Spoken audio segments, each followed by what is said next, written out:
Click the search icon. Be sure to use the Help Search tool and not the search box of the browser, which would leave the help. Type symbols on the search line and click Search. Click on one of the articles, such as Modify Symbols.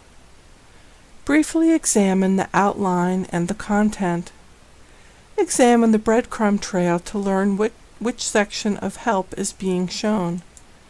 Click on each entry in the breadcrumb trail, starting with the last, to back out of the content and return step by step to the main help page. Minimize the browser window with the help rather than closing it to facilitate consulting it later. Return to the ArcGIS Pro program.